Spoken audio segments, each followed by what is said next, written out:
Stand by for action.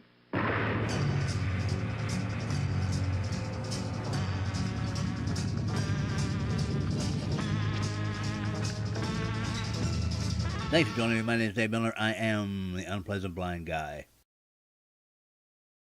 I want to talk about resistance.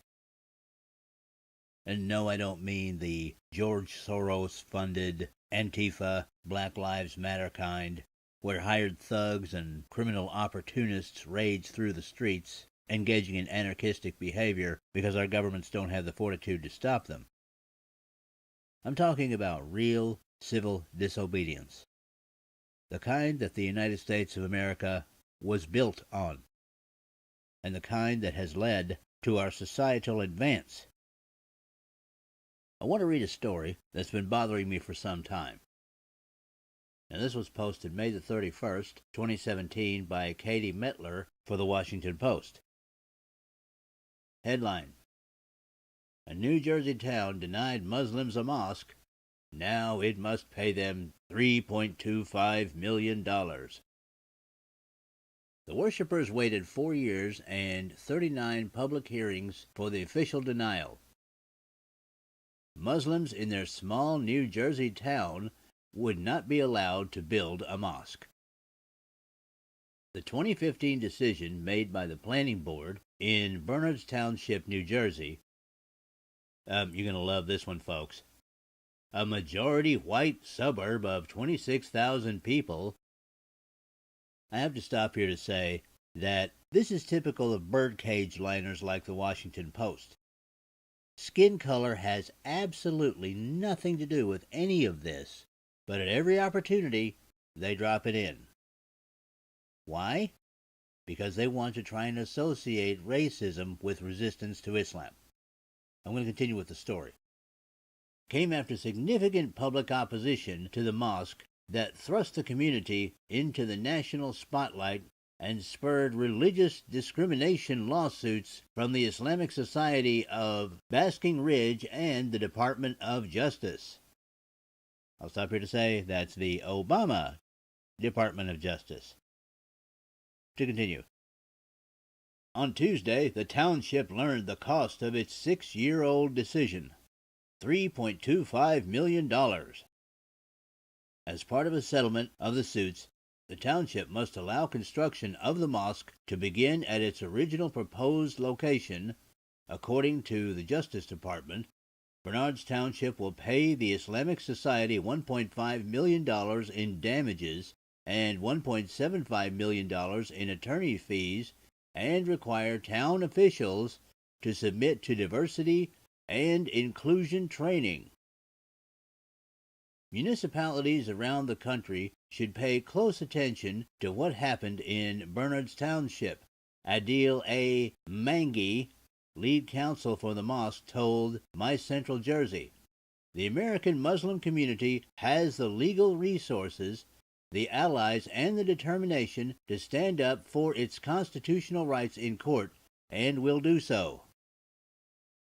The board hadn't denied a building application for a house of worship in at least 20 years. It defended its 2015 decision by citing code changes created after the Islamic Society filed its application. In 2011, the organization purchased a 4-acre plot on Church Street for the mosque. It was in a residential zoning district that had allowed places of worship as long as they were built on properties with 3 or more acres. Then in 2013, the township enacted a new ordinance that raised the minimum acreage to 6. And that's how they wrote it, folks. The township also said the mosque needed more parking spaces than churches or synagogues because of worship schedules. In 2016, the Islamic Society sued the town in federal court, and a Department of Justice complaint followed, alleging that the town discriminated based on religion. A federal judge ruled on New Year's Eve that the parking spaces decision violated anti-discrimination laws, and last week the town agreed to end the legal battle and settled. If the township had continued litigation, there was significant risk of exceeding insurance coverage and the possibility of denial of coverage under certain exclusions, the township said in a statement to My Central Jersey. With Judge Shipp as the presiding judge and his Honor's decision on parking, as well as his prior ruling on similar matters, the township believes settlement was the best option. The town still vehemently disagrees with the judge's ruling, though, according to the statement, but said that Bernards remains a united township where all are welcome. Opinions may still be varied, but it is in the best interest of the township to settle the litigation, the statement said.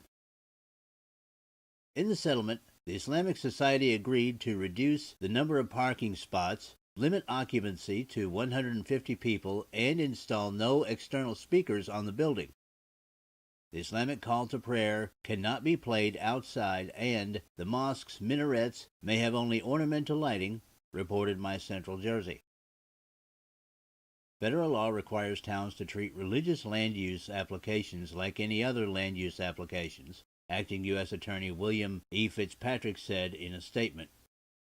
Bernards Township made decisions that treated the Islamic Society of Basking Ridge differently than other houses of worship. The settlement announced Tuesday corrects those decisions and ensures that members of this religious community have the same ability to practice their faith as all other religions. And that's it for the article. The ruling isn't surprising, except that it is now the Trump administration that is ruling this way and not the Obama administration, which had done so many times in the past. People, I have shown you time and again how Islam is detrimental both to the people and to the society of the United States of America. It is perfectly constitutional to deny entry and full access to practitioners of ideologies that are proven to be a detriment. So what can people do now? Should that town's leadership submit to sensitivity training? Should they pay these Muslims all this money? People, I want to see one American town or one American city stand up to these Mohammedans who say, yeah, we just made an example out of you, and the unelected government parasites that represent them, and say, no. No, we will not take sensitivity training, because all we have to do is read the Quran and the Hadiths and the Seerah, and we know what Islam is. No, we will not allow the building of command and control centers from where Muslims can launch things like rape jihad, enable female genital mutilation, conduct forced marriages, and better enable slavery. Now, guys, resistance is not easy. I can tell you from personal experience, both when I went to school and when I've been working. In those instances, and some of you may find this familiar, in talking to classmates or coworkers, we all agreed that there was a problem with authority, be it a teacher, the principal, the boss, whatever. And we all agreed something had to be done about it. And I said, yeah, I'm going to talk to him. And some of my classmates and coworkers said, hey, we're right behind you, Dave. Only when the time came to it, they weren't. People, when it comes to cases like this, we have got to be prepared to stand by those who are ready to resist. No, those town leaders shouldn't take sensitivity training. And if it takes every person in that town acting as a shield so the feds can't get at them, then that's what it should take. No person in that town should pay the Mohammedans one thin dime. And that should be a decision made on the part of all of the people of that town. Because one thing's for sure, even if the unelected Justice Department does come in and haul everybody off to jail, they can't do it in the next town over. And the one after that, and the one after that, and the one after that. You know, guys, the progressive left love to talk about how resistance to Islam is quote-unquote unconstitutional. But if we let Islam continue to sink its claws into our towns, our cities, our society, there won't be any constitution left. But then again, that's what the progressive left wants anyway. If that's not what you want, then resist. Now, I'm going to include an article by Robert Spencer on this issue, along with other source articles on this, at UBG Contact on Twitter. That's where you can contact me with comments, questions, show suggestions, Awesome American suggestions. It is the main contact point for the show. And remember, I'm Dave Milner on Facebook, Connect with Liberty and the Tea Party community, and Amagador, that's Aggedor, on Gab. And now here's something that I hope nobody can resist, and that's an Awesome American segment. That's right. Now, driving down the highway, you ever see those road workers? They're out in the rain, the sleet, the snow, breathing car fumes, and sometimes even being hit by vehicles. And God help them, they're out there in the hot. I'm originally from Texas, guys. Trust me, being out there on a Texas highway in the middle of summer is no joke. And all I can remember every time I go by these guys is, I don't know how much these people are being paid, but it ain't enough. Well, Aaron Buchla of Santa Cruz, California, decided to do something a little extra in appreciation. You can hear about it in this report published June the 24th, 2017, by Garvin Thomas of KNTV TV, Channel 11, San Jose, California. Erin Buchla is a nanny by trade. Twins are her specialty, so she's pretty good at handling stress. But this last winter's weather really tested her patience. But she handled it with such grace, she had plenty left over to share with others. Erin Buchla is one of those people who's been doing the same commute for so long, she measures her daily routine in terms of years. 18. Yeah, a long time. 18 years commuting from Santa Cruz to the South Bay and back again. Each trip braving the twists and turns of perhaps the Bay Area's most notorious stretch of highway, number 17, which this past winter managed to exceed even its outsized reputation. Certainly out of all that time, this year has been the worst, by far. Mudslides, fallen trees, and oh, so many accidents. I think I was stuck in pretty much every time there was a long, long time. So a few hours just sitting in the car. Yesterday was just a terrible commute. It would be enough to frustrate even the most patient of drivers. But not Erin. For if there is such a thing as the opposite of road rage, that is what was growing in her. It began, she says, while watching emergency and road crews fighting against nature to keep the road open and safe. They're in their rain jackets and, it's pouring rain and they're there all night. They got the lights set up and huge equipment and I just thought, wow, I wish I could say thank you to those guys. And, certainly not safe to get out of your car and actually do that. So I thought, well, I wonder if there's something that I can do for them.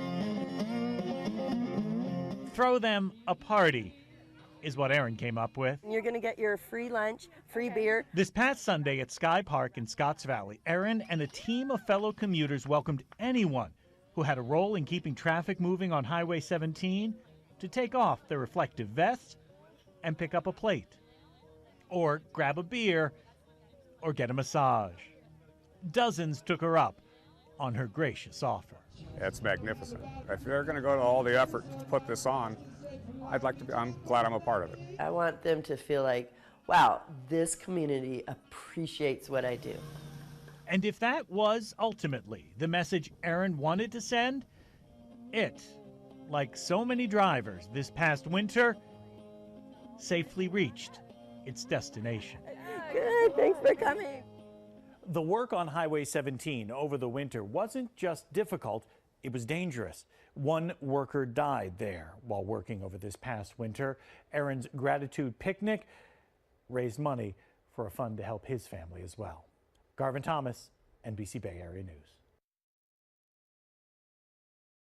People, these road workers help keep us moving.